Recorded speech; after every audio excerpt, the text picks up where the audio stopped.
bonsoir à tous et bienvenue à cette nouvelle et dernière soirée de l'Observatoire de la modernité. Bonsoir à tous ceux qui sont ici présents et à ceux qui nous suivent par KTO, qui eux aussi, nous le savons, sont fidèles à ce rendez-vous. Nous sommes donc à la dernière séance de notre observatoire autour d'une problématique qui aurait pu être, dans le cadre contemporain, la toute première des problématiques, mais qui, semble-t-il, a aussi du sens traité ici en fin de cycle, celle du numérique et plus particulièrement autour de la problématique de l'articulation entre le numérique et le lien social. Nous avons vu avec Zygmunt Bauman les dilutions contemporaines du lien social. Nous avons aussi essayé d'explorer dans les différents domaines de la société contemporaine les lieux où ce lien social pouvait être restructuré, retissé, peut-être avant d'être restructuré de manière plus durable. Une question se pose autour du numérique. S'agit-il, comme on l'entend souvent, d'une nouvelle manière de tisser des liens ? Et précisément, bien évidemment, la toile que signifie le web en anglais nous laisse entendre cette nature tisserande, ce lien qui pourrait être créé à travers ce que le réseau numérique produit comme interaction. Toutefois, nombreux sont aussi ceux qui voient dans le numérique un risque d'isolement pour certains, un risque de déconnexion de ceux qui n'ont pas la capacité, ou bien en termes strictement sociaux, ou bien en termes d'âge, ou en termes économiques, de se connecter, et bien finalement aussi d'une forme de relégation pour certains. Et cela peut être vrai tant à l'échelle individuelle qu'à l'échelle collective, voire de territoires entiers qui ont souvent été caractérisés de relégués. Il y a quelques années, nous parlions beaucoup des révolutions arabes, du printemps arabe, comme étant peut-être les premières révolutions structurées, en tout cas, sinon structurées, du moins initiées par le numérique. Aujourd'hui, ce genre de considération semble peut-être un petit peu moins à la mode, et pourtant, est-ce qu'elles avaient leur part de vérité ? Voilà autant de questions qui méritent d'être creusées à travers différents exemples, peut-être davantage sous nos latitudes d'ailleurs que dans le monde arabe que je viens d'évoquer. Nous avons, pour cette dernière séance, la grande joie et l'honneur de recevoir deux invités qui, je crois, ont déjà eu l'habitude à plusieurs reprises de travailler ensemble. Il s'agit d'abord de Madame Gemma Serrano, qui est docteur en théologie, qui enseigne ici à la faculté Notre-Dame, mais aussi comme directeur de recherche au département précisément humanisme et numérique. Vous êtes aussi, madame, professeure à l'Institut supérieur de sciences religieuses. Donc c'est fort de votre expérience de théologienne et de votre savoir de théologienne que vous avez pu aussi explorer cette planète souvent exotique pour beaucoup, surtout dans ce domaine qu'est le numérique.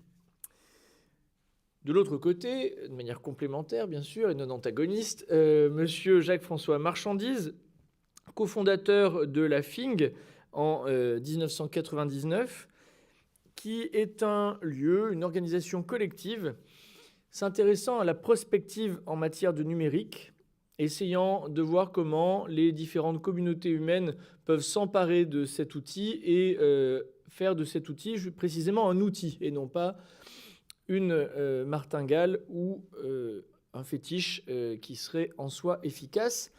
La grande problématique actuelle de la FING, mais je laisserai M. Marchandise nous en parler davantage, étant la question des capacités qui sont ou non déployées par le numérique. Est-ce que ce numérique est, si on peut s'autoriser ce néologisme, capacitant, ou est-ce qu'au contraire, il vient inhiber des potentialités et des nouveautés ? Par ailleurs, vous êtes, monsieur professeur associé à l'université Rennes 2. Voilà, nous laissons donc la parole dans un premier temps à Gemma Serrano. Merci beaucoup. Bonsoir. Je suis très contente d'être ici avec vous et de pouvoir parler de ces thèmes sur les liens dans le numérique. La première chose, je ne sais pas si ici en France c'est passé, mais à Noël, j'étais en Espagne chez moi et il y avait une publicité d'IKEA. dans laquelle il mettait deux familles avec vraiment des amis aussi autour d'une table. Et les jeux étaient, ils devaient répondre aux questions de qui était tout un chacun, c'est-à-dire quand est-ce que vos parents sont tombés amoureux, est-ce que ta grand-mère a fait des études, est-ce que ton oncle travaille, où est-ce qu'il travaille, des questions de cet ordre, des connaissances de toutes les personnes de la famille. Et s'ils étaient capables de répondre, ils allaient gagner la table de Noël, décorée par Ikea, etc. Donc on voit ces questions et on voit que dans les deux familles, aucun d'entre eux est en mesure de répondre.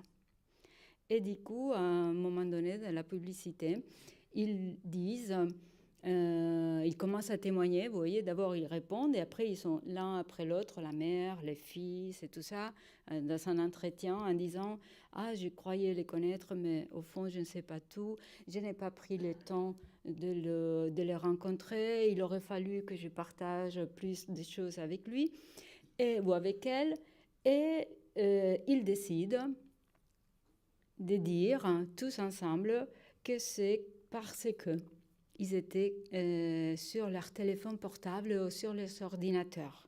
Et donc, que pour les dîners, ils allaient tous mettre dans une boîte les ordinateurs, les téléphones, et ils allaient se rencontrer.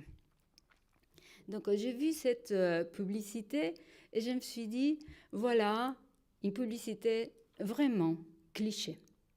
Parce qu'elle va opposer les deux mondes, le monde réel au monde virtuel, la réalité corporelle à une réalité immatérielle, la vraie rencontre à celle qui est fausse. Vous voyez, on pourrait vraiment jouer à chaque fois avec cela. Ce numérique qui aurait empêché, ces connexions qui auraient empêché la présence.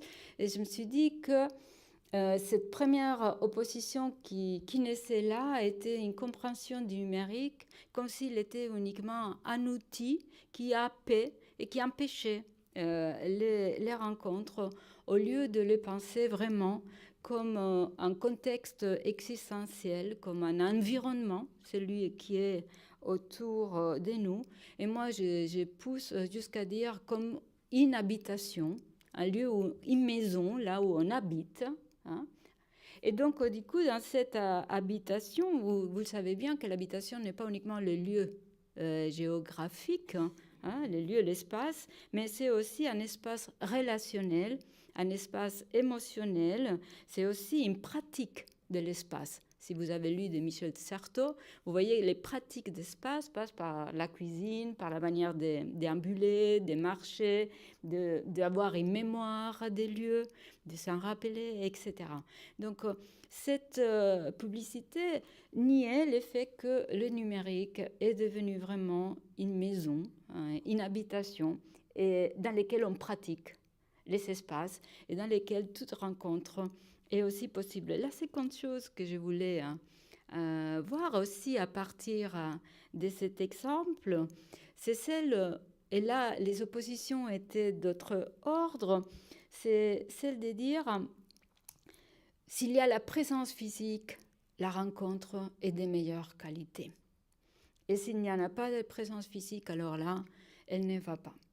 Vous savez tous qu'on peut être pendant des années à côté de quelqu'un physiquement et ne l'avoir jamais rencontré. Donc, il n'est pas garant cette présence physique. Il y a quelque chose d'autre qui peut garantir la rencontre, mais pas uniquement la présence corporelle. Un second point que beaucoup disent, ah oui, mais il faut se déconnecter, il faut faire des temps de désintoxication parce que quand même, ils sont tout le temps là, etc.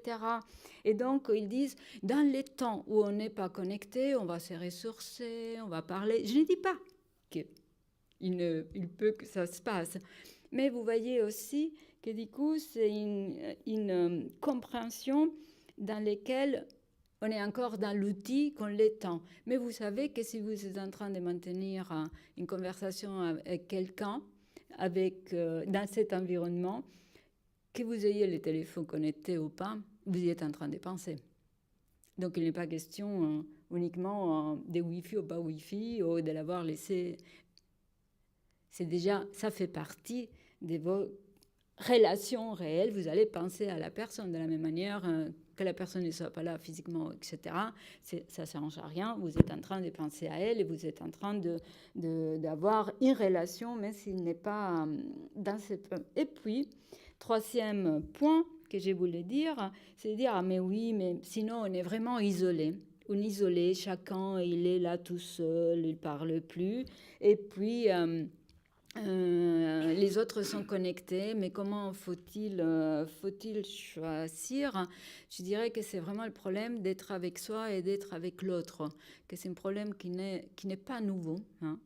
Toutes les choses que je vous énonce ne sont pas nouveaux et il n'y a pas à trouver un bouc expiatoire avec ces numériques. Et puis la dernière, c'est la même chose, dialoguer, les désirs de connaître ou identifier. Si vous pratiquez Facebook ou Snapchat ou d'autres applications, vous voyez que les désirs de reconnaître, de taguer quelqu'un qu'on a fait, d'établir des relations, des commentaires, il est déjà là. Et ces dialogues peuvent se faire. Je crois qu'il se joue quelque chose d'autre, qui est celui plutôt du désir de reconnaissance. Hein. C'est ça qui est peut-être qui n'est pas... qui n'est pas souligné. Je pense que vraiment, ce qui fait nous dévoiler le numérique, c'est notre désir d'être reconnu par autrui et qui n'est pas uniquement être identifié ou être physiquement à côté. Voilà, c'était juste pour commencer avec un petit exemple. Je vais prolonger ce que Gemma Serrano vient de mentionner. Et notamment, je vais prendre un petit peu la même approche, c'est-à-dire de commencer par les vérités premières. Dans ce que Gemma vient de vous énoncer, il y a la question en fait de la substitution, c'est-à-dire est-ce que nos relations numériques, est-ce que nos relations en ligne remplacent les autres relations? Est-ce qu'au fond, il y a des sociabilités qui sont purement numériques? Est-ce qu'il y a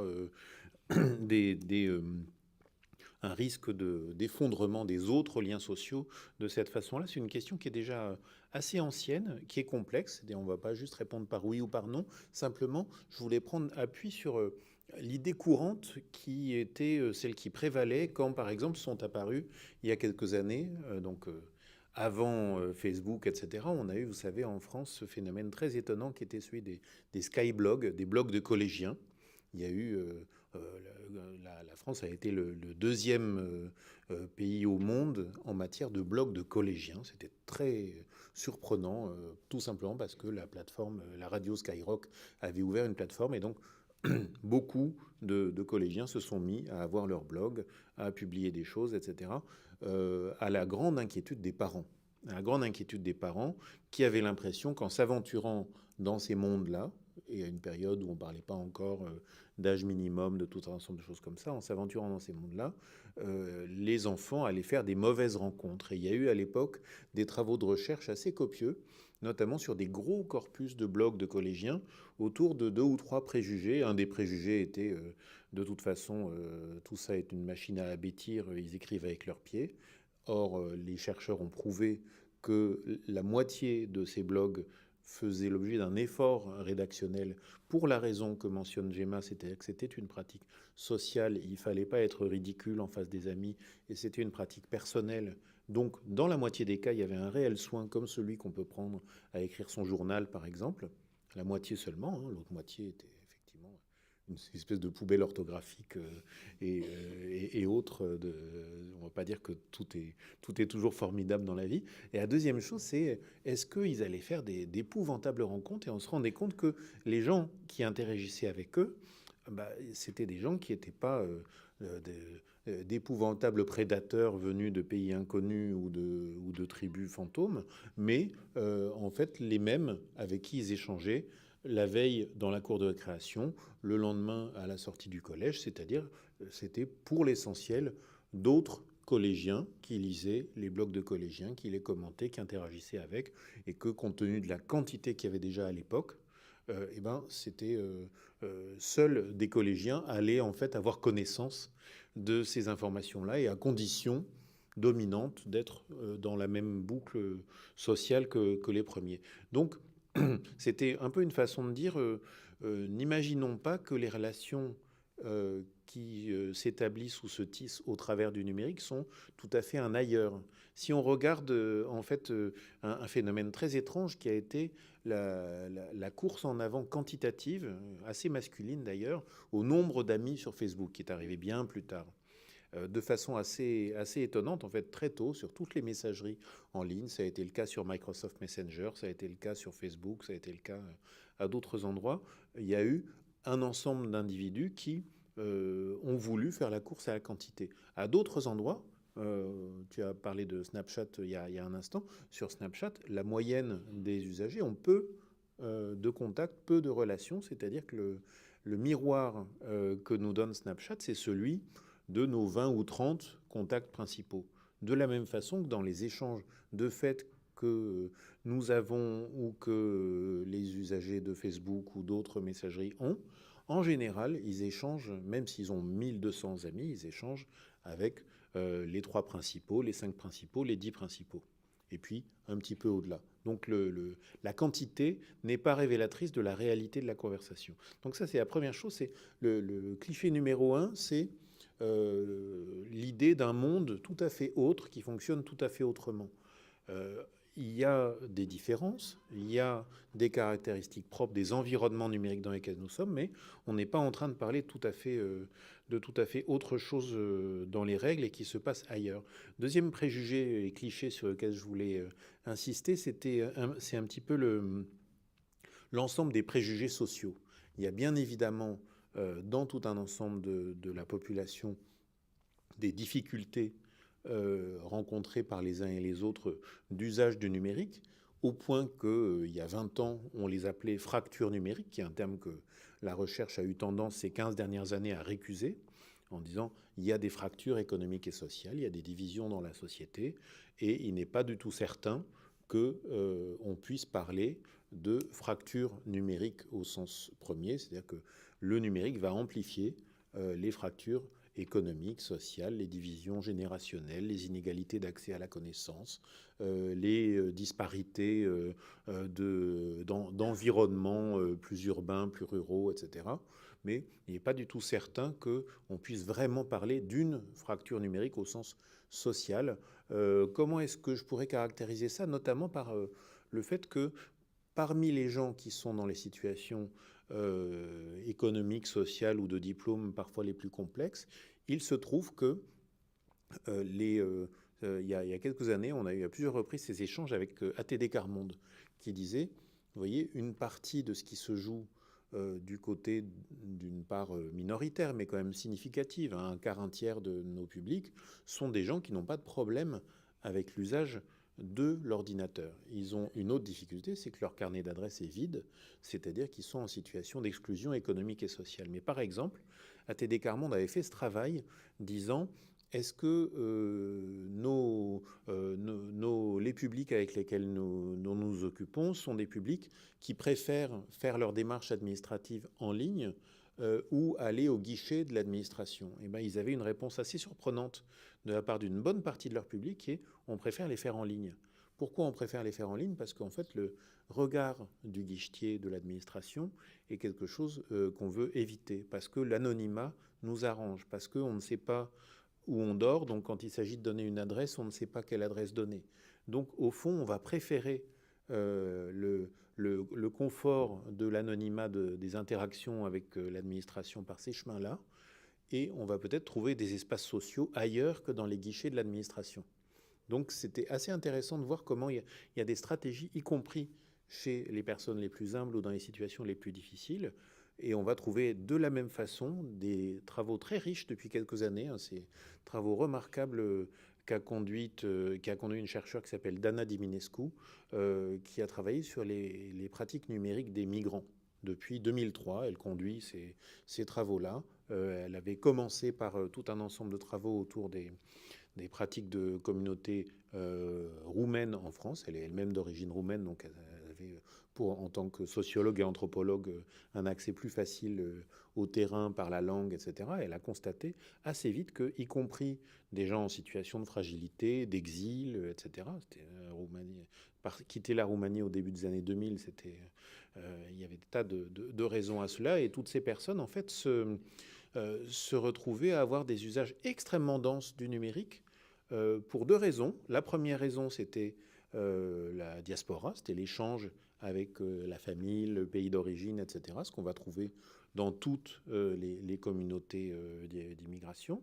Et la deuxième raison, c'est local, c'est une question de s'organiser entre personnes en situation de migration à l'intérieur, par exemple, de Paris. Où dormir, où se nourrir, comment faire, etc.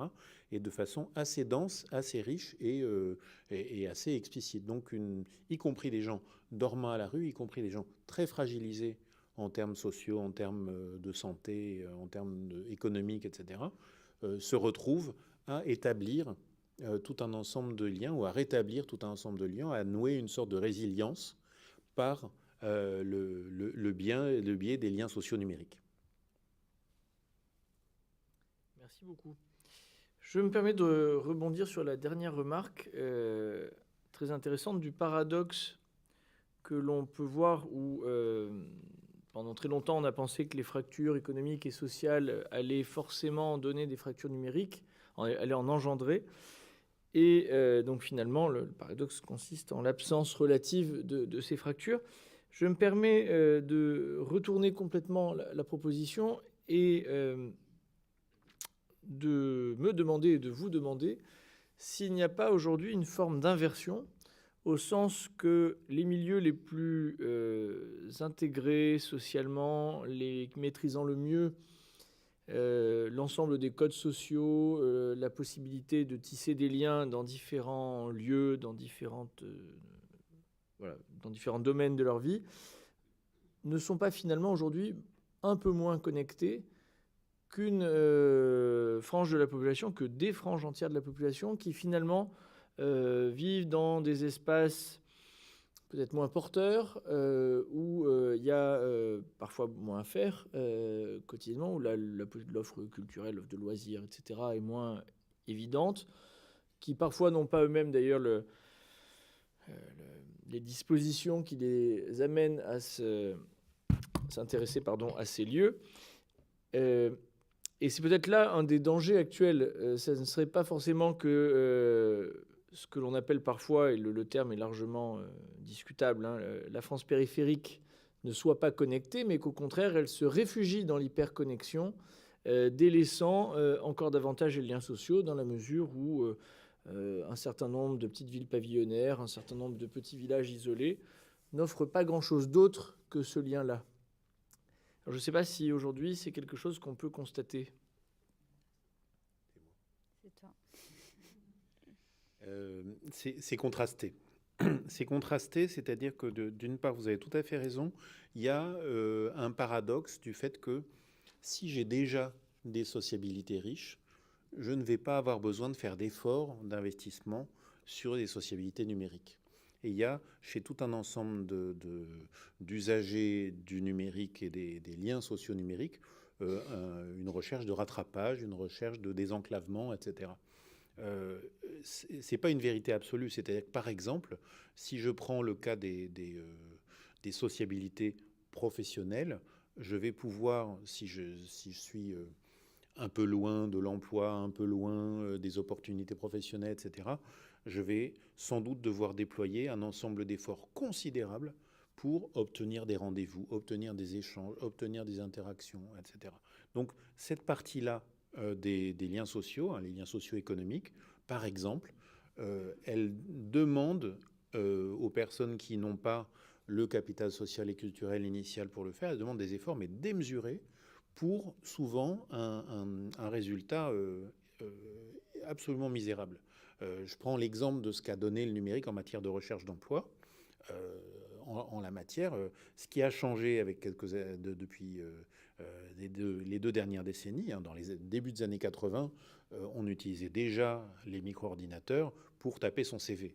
Simplement, on tapait son CV à 100 ou 150 exemplaires en l'envoyant à des employeurs potentiels, en ayant un taux de réponse pas très bon, mais un petit peu quand même. Là, ce qui a changé, c'est que on peut multiplier par 100 le nombre de démarches qui sont faites. On a besoin aussi d'apprendre comment fonctionnent les plateformes en la matière, etc. Donc c'est compliqué. Dans d'autres cas, on constate que, en effet, il y a un phénomène de rattrapage qui va marcher. Si je prends un livre que j'aime beaucoup, qui est un travail de Dominique Pasquier, qui est une sociologue qui a fait récemment cet ouvrage aux Presses des Mines qui s'appelle «L'Internet des familles modestes», Dominique Pasquier, dans ce livre, s'est intéressé de près à une quarantaine de personnes qui, pour la plupart, sauf deux, n'avaient pas le bac et qui, en fait, ont utilisé le numérique dans tout un ensemble d'usages quotidiens. Sa référence à elle, c'était la culture du pauvre. C'est comment est-ce qu'au fond, au lieu de plaquer le numérique sur les pratiques des gens, on part de la vie quotidienne des gens pour essayer de comprendre avec ces lunettes-là comment le numérique intervient. Et en fait, elle constate tout un ensemble de choses ambivalentes, mais parmi les choses très intéressantes, c'est comment est-ce que pour une partie de ces personnes, et souvent de ces couples, il y a des trajectoires autodidactes qui se font comme une sorte de deuxième école. Donc là, pour le coup, dans la relation à la connaissance, ça fonctionne différemment. Et puis une autre chose que Dominique et d'autres chercheurs sont allés repérer, c'est ce qui se joue dans les usages quotidiens du Bon Coin. Alors pour le coup, vraiment en zone enclavée, en zone rurale, etc. Une pratique assez étonnante qui se fait sur le Bon Coin, c'est le fait que beaucoup de gens, souvent des personnes seules, vont mettre en vente, voire donner, ou vendre à un prix tellement minuscule que c'est pas pour l'argent, des objets dont ils n'ont plus l'usage pour avoir de la visite.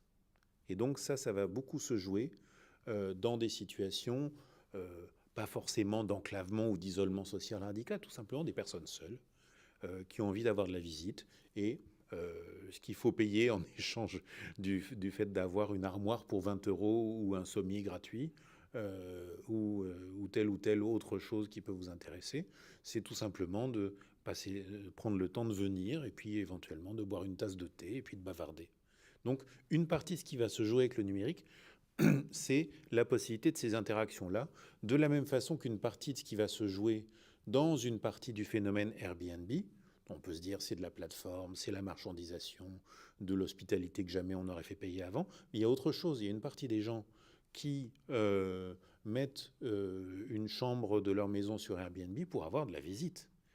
Et le petit déjeuner, raconter d'où vous venez, etc., vous n'y couperez pas. C'est une fabrique de liens de proximité, c'est une fabrique de rencontres.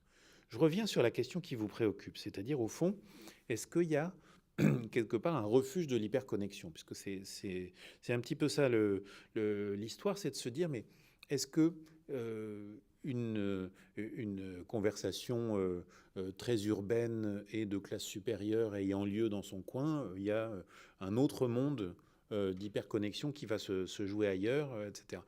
Je pense que ça peut exister. D'une part, il peut y avoir des bulles de communautés qui s'installent ici et là autour de tel sujet. Il peut y avoir du complotisme, il peut y avoir du communautarisme, il peut y avoir tout un ensemble de choses qui pouvaient exister avant dans la société. Et il est vrai que le numérique va potentialiser tous les excès, alors, de façon très spectaculaire et de fait très inquiétante. Et en fait, je pense que si à un moment donné, on va devoir dire les termes gilets jaunes. Désolé, ça devait arriver. On a tenu... 37 minutes. Voilà, donc c'est pas si mal. Il y a un ensemble de travaux de recherche en cours, sur et avec les gilets jaunes d'ailleurs, qui montrent la diversité des constats qu'on peut faire. C'est un phénomène que personnellement j'ai eu du mal depuis le début à qualifier de mouvement, tant il est agi et actionné par des mouvements totalement différents les uns des autres. Et on est parfois en train de parler d'un numérique qui va permettre et cristalliser et donner de la continuité à des comme le racontait Gemma tout à l'heure, à des relations tout à fait présentielles, tout à fait locales, qui va aider à la synchronisation, qui va aider à ce qu'on se retrouve au rond-point, à ce qu'on se retrouve à la manif, à ce qu'on se retrouve à boire un verre tout simplement et à discuter. Donc, qui vont être des relais, des appuis à la conversation.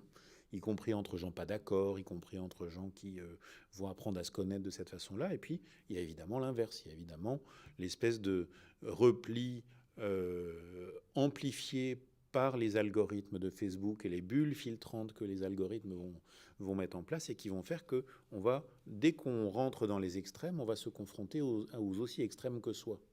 Donc avec un phénomène de confortement des extrémismes qui va être quelque chose d'assez préoccupant et considérant que donc tout le reste du monde ne comprend rien de ce qu'on est en train de se dire et qu'on est dans une vérité bien partagée avec moi-même, et d'ailleurs je la partage. Je voudrais aussi apporter une autre réflexion, vu que c'est sur la société liquide, donc en se référant à Bauman. Dans les bouquins La société liquide, Bauman parle de ce qu'ils appellent les individus de facto et les individus de jure. Et il va nous dire que ces individus qui sont vraiment les hybrides, c'est-à-dire ceux qui sont dans les économiquement puissants, disons les cadres supérieurs, c'est que vont avoir des possibilités économiques et culturelles et sociabilité, etc., qui sont vraiment obligés, comme dirait par contre Rosa, de rester dans la roue du hamster. Donc ils doivent vraiment courir parce qu'ils sont en train de se fabriquer leur propre identité, même si toute la zone de sociabilité sont données. Et il va nous expliquer que s'acheter un nouveau téléphone portable ou avoir leur dernier ordinateur ou être dans les réseaux comme LinkedIn, etc., c'est quelque chose d'absolument nécessaire. C'est un impératif pour pouvoir continuer à être dans cette roue.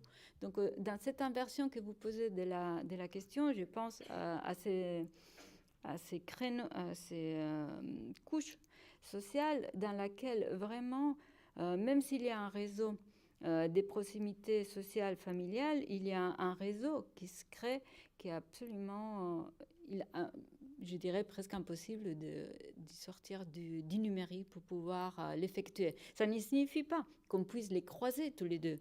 Ça signifie qu'il a plus de chances de continuer à croiser, mais il va croiser tous les deux. Je reviens sur un autre aspect qui a été vu, celui des skyblogs. J'étais à peu près de cette génération. Et j'en avais pas, attention. Toutefois, oui, vous pouvez vérifier. Peut-être que je suis en photo sur l'un ou sur l'autre, ayant forcément eu des camarades qui en avaient. Mais juste après les skyblogs, il y a eu un phénomène massif chez les lycéens qui était MSN Messenger. Avant que Facebook n'éclose et vienne pendant tout un temps supplanter toutes ces sociabilités numériques. Alors, MSN Messenger, effectivement, c'est la même chose que les skyblogs, c'est-à-dire qu'on revoit les gens qu'on a vus toute la journée. On rencontrait personne, l'objectif n'était pas de rencontrer des gens, mais de poursuivre la discussion avec tel camarade et éventuellement... D'ailleurs, on se demande parfois exactement ce qu'on y recherchait, mais enfin, la fréquentation était limitée par un aspect qui était les forfaits Internet de l'époque, dans la mesure où vous aviez parfois 20 heures, 30 heures mensuelles. Vous pouviez difficilement perdre trop de temps, et de surcroît, il y avait ce mouchard terrible, ça sonnait occupé. Et donc... il arrivait que les parents vérifient en passant un coup de fil. Et si ça sonnait occupé pendant une demi-heure, c'est certainement qu'on était sur Internet à perdre son temps. Mais ça, du coup, ça me permet un certain nombre de réflexions qui effectivement vérifient ce qui a pu être dit sur le fait qu'il y a le réseau numérique et le réseau concret incarné se croisent largement dans ces cas de figure. Mais cela pose la question aussi de là où le lien social se fragilise, non pas forcément parce que ces relations-là ne sont pas authentiques. Il peut y avoir des choses de qualité qui ont été partagées sur aussi bien les skyblogs que MSN Messenger ou plus tard tous les réseaux sociaux. de qualité et de qualité aussi humaine. Je ne parle pas seulement de la qualité du contenu, mais des relations humaines décisives se tissent. Certainement que bien des cours ont été faits qui ont abouti à des mariages un peu plus incarnés. Ce n'est pas mon cas, mais j'imagine que ça existe. Néanmoins, qu'est-ce qui peut être fragilisant pour le lien, à mon sens, et travaillant au quotidien avec des adolescents, c'est la négation d'autres aspects structurants de la vie de chacun, et notamment de la vie biologique. C'est-à-dire que finalement, le risque, aujourd'hui, où nous sommes connectés en permanence, parce qu'il n'y a plus de ces réalités de forfait très limitées, sont devenues en tout cas beaucoup plus rares, c'est que le temps de sommeil en pâtisse, ce qui était déjà le cas, le temps passé à toutes ces activités qui ne sont pas peut-être d'autres expressions du lien social, mais la capacité à soi-même s'extraire du tout lien pour que le lien, une fois qu'il est à tisser, soit de qualité. Sommeil, prise des repas, avec ce que ça suppose de cérémonial, sans rentrer dans la pubicea, sport éventuellement. Et effectivement, pour le coup, je crois qu'on peut constater que le smartphone est quand même, certes, un adjuvant pour plein de choses, pratique pour se retrouver, etc., garder nos relations, contacter facilement quelqu'un, mais est l'ennemi de notre équilibre, a priori. Alors, quand il n'est pas dompté, peut-être, mais il n'empêche que la première attraction qu'il opère sur l'utilisateur revêt cette espèce de caractéristique, cette sorte de fascination qui vient, comme grignoter sur mon espace intérieur et ma capacité aussi au silence. Et je voudrais bien vous entendre là-dessus, peut-être en commençant par Gemma Serrano. Est-ce que quand même, quoi qu'on en dise, certes il y a des clichés, mais il n'y a pas que des clichés, le numérique ne peut pas être l'ennemi de ma vie incarnée et de ma vie intérieure? Je lis parfois l'évangile sur mon smartphone à l'adoration. Donc, preuve voilà. Non et oui. D'abord, non. Parce que, comme aime affirmer Mila Dehey, le numérique est tout sauf incarné, les corps en étaient convaincus. Et ils ont été convaincus, comme dira Cassili dans un bouquin Les liaisons numériques. Il y a des traces corporelles, c'est-à-dire on va mettre de nos photos, on va être dans la vue, dans l'essence, on est vraiment... les corps est présent. Il n'y a pas une dématérialisation. Vous voyez, vous êtes en train de toucher, vous êtes en train de voir, vous êtes en train de laisser des traces de votre corps, votre voix, quand vous laissez les messages, vos photos, vos vidéos, les mouvements de vos corps sont aussi présents là. Et donc, il y a vraiment pour moi une présence corporelle numérique assez importante. Donc, ce n'est pas une abstraction. Entendre la voix de quelqu'un bien aimé ou quelqu'un d'autre est déjà une trace affective, déjà un corps qui est présent par cette voix. Laisser interagir, voir les mouvements, etc., établit déjà ces types de présence. Donc ça, c'est quelque chose où il y a une présence corporelle très, très importante dans cet environnement, que ce n'est pas un environnement numérique et non un environnement. Donc vous voyez, pour moi, c'est vraiment l'environnement dans lequel on est entouré de cette numérisation, de cette informatique, mais qui nous fait une culture. Donc ça, c'est une première chose. Il y a ces traces corporelles. Il y a notre corps qui interagit complètement. Si on ne parle pas uniquement des smartphones, mais si on est dans les jeux vidéo, ou si on est dans des environnements à 3D, on a des casques. aussi, on est en augmenté et on voit d'autres personnes qui sont assises à cette salle parce qu'on a des lunettes ou parce que j'ai mon smartphone. Donc vraiment pour moi, les corps, il est sur différentes formes et dans tous ses sens, complètement présent. Ça, c'est une première chose. Une autre chose, c'était sur l'intériorité. Oui. Vous m'avez posé la question de l'intériorité. Et sur les rythmes. Voilà, vous me disiez les rythmes des vies, voilà, les rythmes de dormir, etc. Mais je pense que c'est une question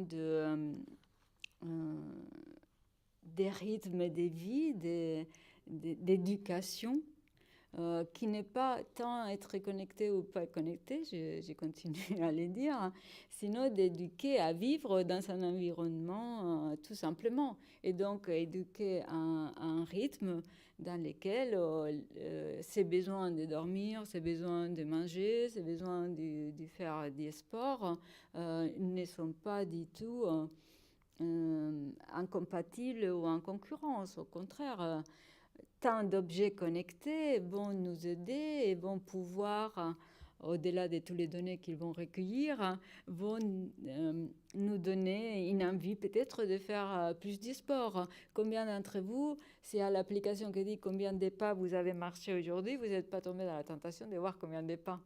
Et peut-être ça vous a suscité une envie d'aller un peu plus loin et de marcher un peu plus pour avoir un nombre de pas plus long dans la journée. Donc, il y a vraiment ces objets connectés qui vont aussi faire que les corps puissent se voir. Il y a, par exemple, une autre application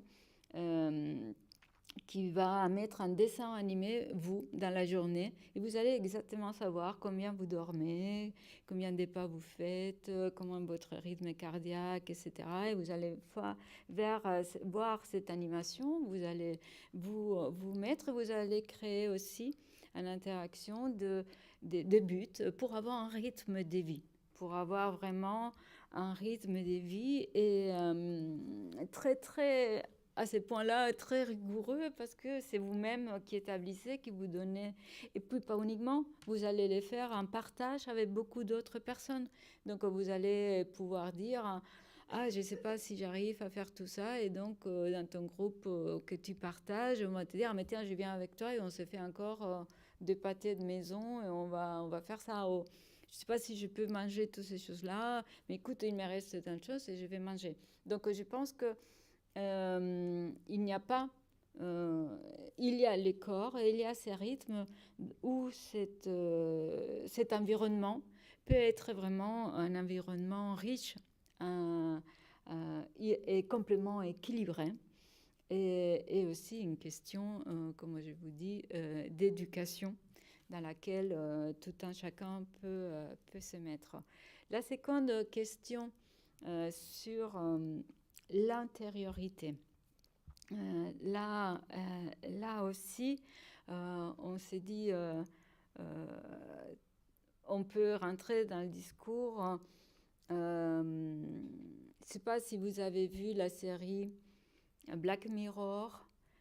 Bon, peu importe, dans lesquels on est complètement happé par les applications, on est complètement happé, on ne peut plus réfléchir, penser, complètement, ça rend bête, vous vous souvenez, est-ce que l'Internet nous rend bête, etc.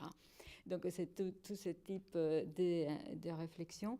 Je pense aussi que ce n'est pas le numérique. Et là, à nouveau, c'est cette possibilité de pouvoir être avec soi, d'être avec l'autre, de pouvoir avoir une capacité de discernement, de réflexion, voire de prière. Et à nouveau, ça s'apprend avec d'autres, ça c'est transmis, ça c'est à enseigner. Et cet environnement peut aussi nous transmettre ces manières d'être au monde et de pouvoir prier. Pour moi, n'est pas du tout en concurrence ou en opposition, ou l'un vraiment contre l'autre, mais au contraire, c'est vraiment une possibilité d'un rythme de vie et d'une intériorité à développer. Et c'est quand on parlait avant de cette fracture, et tous les dialogues. Vous vous en souvenez quand on a fait la génération Y, Z, les nouvelles générations, Michel Serres avec Petit Pouce, etc. Bon, Petite Poussette, bon voilà. Vous voyez bien que ce n'est pas ça. Hein, qu'il ne s'agit pas de cette génération. Ce n'est pas parce qu'ils ont 15 ans qu'ils savent beaucoup plus de cet environnement qu'une personne qui s'est mise à 60 ou quelqu'un à 80. C'est aussi une question de compétences et de capacité à pouvoir interagir avec cet environnement et qu'ils ne connaissent pas plus les codes que les connaître notre personne et que les usages sont très restreints. Hein? Donc, c'est aussi là, à nouveau, j'y tiens beaucoup toujours à cette éducation qui pourrait être aussi celle des pratiques d'espace. Hein? Des pratiques, là je vais laisser sûrement la parole à Jacques-François, des pratiques d'espace, des pratiques capacitantes qui vont créer vraiment ces opportunités pour des rythmes, pour des intériorités, pour des relations. Alors précisément, oui, on a beaucoup parlé d'éducation. Comment est-ce qu'aujourd'hui les collectivités s'emparent de la question du numérique, peut-être justement en matière éducative, sans tomber dans les écueils qui sont peut-être derrière nous, qui me donnent l'impression d'être en partie derrière nous, enfin forcément encore des séductions, du tout numérique en éducation, comme si l'outil en fait servait en lui-même à éduquer. On a vu dans les 10 dernières années une floraison extrêmement discutable de tableaux numériques, de tablettes pour tous les collégiens, par exemple, alors même que peut-être que précisément l'environnement contemporain avec sa part numérique ne suppose pas l'invasion d'un médium trop tôt et sûrement pas dans l'âge de l'éducation.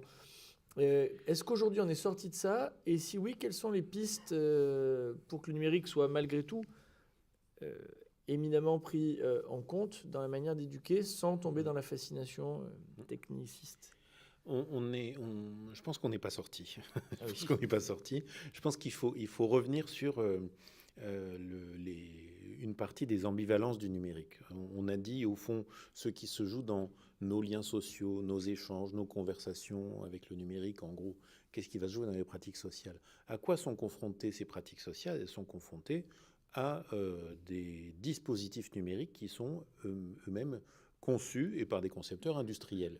Et en fait, il y a une tension entre les modèles économiques qui vont rendre possible ces dispositifs et les modes sociaux qui vont faire que nous les utilisons. Et cette tension, elle est permanente. Ce qui va se jouer dans les usages numériques à l'école, comme dans les usages numériques des médias, etc., c'est cette tension. Ce qui va se jouer, c'est que je vais faire des choses sur Facebook, malgré Facebook, ou en étant guidé par Facebook. Je vais, au fond, savoir me servir d'un moteur de recherche, ou je vais penser que les réponses à n'importe laquelle de mes questions sont sur la première page de Google. On parlait tout à l'heure de désintoxication. Comment on se débarrasse des réponses des 3 premières pages de Google pour construire d'autres stratégies? La difficulté qu'on a, elle est celle-ci. C'est qu'au fond, on n'a aujourd'hui pas beaucoup eu d'approche émancipatrice qui nous libère des modes de classement, de rangement, d'agencement de la connaissance, d'agencement de la décision qui sont fabriqués par les industriels du numérique. Quand on voit aujourd'hui des acteurs comme le moteur de recherche que je viens de citer bêtement 2 fois, j'espère nous référencera bien. Qui j'espère nous référencera bien et qui par ailleurs a un bagage de société innovante qui a été absolument formidable à ses débuts, etc. Quand on voit comment se joue en fait le mode de classement de la connaissance et de l'information par des plateformes qui ne sont pas toujours loyales, qui ne sont pas toujours tout à fait claires sur leurs propositions, qui sont en tout cas très claires sur la partie de leur modèle économique qui font qu'on ne peut pas leur faire entièrement confiance, on constate, pour aller dans le sens que vous disiez, que certaines collectivités, par exemple, dans quelques jours, la semaine prochaine, un ensemble de collectivités territoriales bretonnes vont signer une convention avec Quant, qui est le moteur de recherche européen, tout simplement parce que il y a quelque temps, Google a installé son premier atelier Google à Rennes, dans un endroit qui a considéré que ce n'était pas forcément à eux de subir le colonialisme de Google et qu'il y avait des façons plus émancipatrices de développer les accès à la connaissance. Donc ça veut dire qu'à certains endroits, là on est en train de parler de la région, les départements, les métropoles qui se mettent ensemble en disant nous on va faire des choix sur les questions de quel filtre nous acceptons ou non pour l'accès à la connaissance. Ça c'est une première chose. La deuxième chose, c'est que on voit doucement monter la question de remonter, j'allais dire la question enfouie de l'éducation aux médias et à l'information. Et qu'une partie de cette question-là se joue dans les temps scolaires, mais malheureusement pas tout, malheureusement de façon assez limitée. Et il se trouve que dans certains territoires, avec certaines collectivités, on va trouver un soutien à l'éducation populaire, à la culture numérique qui va se focaliser par exemple sur l'éducation aux médias d'information avec la part d'outillage des usagers du numérique et par exemple des jeunes générations en face des fake news, en face de la difficulté à se dépêtrer de l'information, etc. C'est assez simple en fait de construire les bases de cette éducation-là. On peut y passer beaucoup de temps, c'est très intéressant d'ailleurs, mais c'est assez simple à engager. Simplement, la difficulté, c'est que souvent, ça n'est pas engagé. Les dérives dont vous parliez il y a un instant, ça a été beaucoup les dérives de politique focalisées sur l'équipement. Aujourd'hui, il y a quand même toujours des politiques industrielles qui sont conduites. Il y a d'ailleurs un grand secteur qui s'est développé, qui est ce qu'on appelle les EdTech. Donc, comme on a les civic tech, les fintech, etc. C'est-à-dire, au fond, des propositions industrielles. Une question qu'on a devant nous, c'est de savoir à quel moment est-ce que ces edtech, ces propositions industrielles pour l'éducation, vont remplacer les propositions publiques et collectives qui sont faites dans ce cadre-là. C'est-à-dire, est-ce que demain, il y a toujours une éducation nationale? Est-ce qu'il y a toujours des politiques territoriales d'éducation, etc. Ou est-ce qu'au fond, on rentre dans un régime d'école à la carte, dans un régime d'école sur les plateformes, dans un régime de déscolarisation des personnes? Et au fond, la question est vraiment de savoir s'il y a des propositions collectives. Hein. C'est ça votre sujet avec le lien social. C'est le fait de se dire, est-ce que une partie des dispositifs numériques ne nous entraîne pas inexorablement vers une individualisation de chacune de nos interactions? Et la réponse est oui, ces dispositifs existent, et oui, il y en a d'autres. Donc arrivons à interpréter les dispositifs que nous avons en face de nous pour savoir si ils proposent des choses qui vont dans le sens de la relation à l'autre, qui vont dans le sens de la constitution et du renforcement de la société. C'est vraiment des clés d'interprétation qu'on peut avoir sur chaque dispositif numérique. Il n'y a pas deux plateformes qui fonctionnent de la même façon. Il n'y a pas deux dispositifs qui ont le même modèle économique exactement. Donc, je pense que ce à quoi ça nous sert d'avoir des échanges sur ce qui se passe dans le numérique aujourd'hui, c'est d'avoir nous-mêmes nos critères de choix en face de ces dispositifs. Merci à tous les deux pour vos interventions et pour cet échange passionnant. Je crois qu'on peut en retenir que face au numérique, il faut, comme dans bien des domaines, à la fois raison garder et interroger les finalités. Quelle finalité est poursuivie? Dès lors que la finalité est droite, alors les moyens peuvent être ordonnés à cette finalité. Et le numérique, on l'a dit, dans cet environnement contemporain qui nous touche tous, prend une place importante, mais qui peut être ajustée si on sort de cette fascination. Et bien des choses existent, comme l'ont montré nos deux intervenants, et notamment M. Marchandise avec la FING, pour s'emparer de cet outil, pour qu'il soit voilà, une manière de déployer les capacités humaines plutôt que de les restreindre et de les renfermer sur l'individu. Merci à tous d'avoir suivi ce cycle. Merci à ceux qui l'ont suivi physiquement et ceux qui l'ont suivi par les traces de notre corporéité par le numérique, notamment sur KTO. Je vous donne rendez-vous l'année prochaine pour un nouveau thème de l'Observatoire de la modernité autour de la question du peuple. Qu'est-ce que le peuple ? L'actualité, je ne reciterai pas l'expression sociale à la mode du moment, mais tous l'ont à l'esprit, nous a montré que cette catégorie était à explorer, que l'on entend souvent des choses bien différentes lorsqu'on évoque ce terme de peuple, que entre la sociologie, la science politique et la théologie, ce terme recouvre des acceptions différentes. Nous allons essayer de les croiser l'année prochaine pour finalement répondre à la question « Où est le peuple et peut-il encore être constitué, reconstitué, pourrait-on dire ?» Voilà, merci beaucoup et à l'année prochaine si vous le voulez bien.